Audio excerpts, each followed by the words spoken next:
Nandiyan ka ngalay kung tungkan Dahil hungin kagil sila Natunggan ni Nadwang yahoy no Iligin nung siyang sa tam Siyang nalilbing mo Kayong mensang mo ding nahiyan Kung nemo ngayon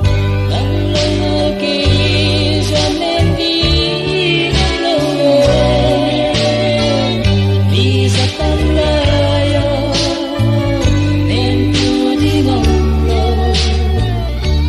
Simbang nawang sang sikibeng luha Lumingkil sikibeng ng luha